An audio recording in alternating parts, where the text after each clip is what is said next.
Chers amis, bonjour. Nous poursuivons notre cycle sur la Hamida.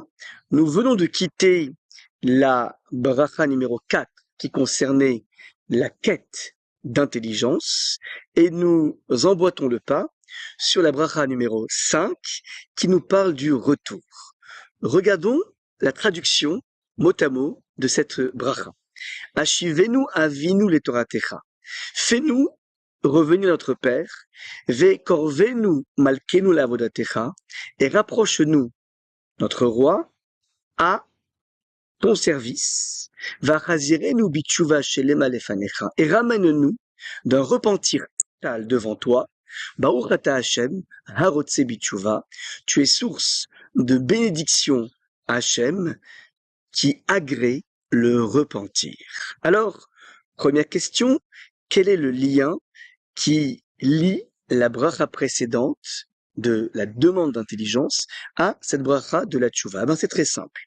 Notre quête d'intelligence n'est pas là que pour rester dans une sphère purement intellectuelle, dans un raffinement, dans une sophistication de l'esprit, mais doit déboucher sur un retour vers Hachem et vers cette dimension de connexion émotionnelle avec Hachem. On passe de la dimension intellectuelle à la dimension émotionnelle de retour vers Hachem. Inversement, si nous développons le retour à la Torah, c'est-à-dire à l'étude de la Torah, c'est quelque chose qui permettra aussi d'ouvrir tous les canaux intellectuels. Sous-entendu, une des façons de pouvoir avoir l'aide divine dans l'intelligence, c'est justement de se mettre à plancher et à travailler et à étudier la Torah. Donc voilà le lien entre la bracha numéro 4 et la bracha numéro 5. De façon plus générale, nous parlons ici d'une tchouva. Très souvent, nous la connectons au rapport à la faute, au rapport aux incartades, mais ce thème va être développé dans la bracha numéro 6. On va demander pardon à Hachem pour les bêtises que nous avons faites.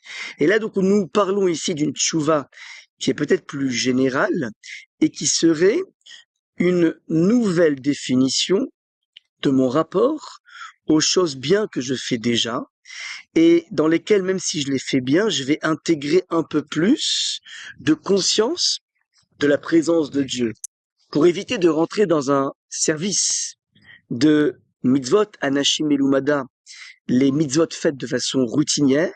Alors on essaie de se concentrer un peu plus et de faire pénétrer un peu plus Hachem dans notre panorama de mitzvot. Voilà pour le thème général. Alors nous allons maintenant essayer de traduire au mot à mot, expliquer surtout au mot à mot. Je reprends. Ashivenu avinu le Toratecha vekorvenu malkenu lavodatecha. Nous abordons Hachem de deux façons. En tant que Papa Avinu, notre Père, et en tant que Malkenu, notre Roi. Et ceci pour deux champs différents. Nous avons le retour à la Torah, qui est, lui, placé sous le lien du Papa, parce que c'est le Papa qui est censé enseigner la Torah à son enfant. Et donc, dans la notion de l'Imouda Torah, Hachem, il est pour nous, dans toute le rapport le plus beau, le plus subtil et le plus aimant, qui est le Papa Ashivenu Avinu le Toratecha. Nous revenons la Torah, tout se passe comme si nous y étions, et puis nous allons nous avons quitté ce lien que nous avions avec la Torah et nous allons revenir.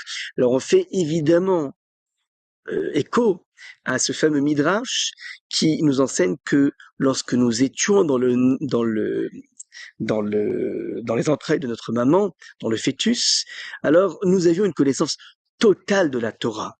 Puis cette connaissance de la Torah va s'évaporer par le biais d'un coup porté par l'ange au moment où la maman expulse son bébé, et une fois que l'on sort, nous nous rappelons de plus rien. Et demandent tous les commentateurs, quel est l'intérêt d'apprendre, peut-on avoir tout oublié, parce que justement, ce premier apprentissage nous a permis de créer une sorte de formatage. Nous sommes adéquats à l'immensité de la Torah, et lorsque nous étudions la Torah, d'une certaine façon, on a l'impression de redécouvrir quelque chose qui est intégré dans notre ADN spirituel déjà. Voilà donc le terme Hashivenu Avinu Papa. Permets-moi de revenir à ta Torah.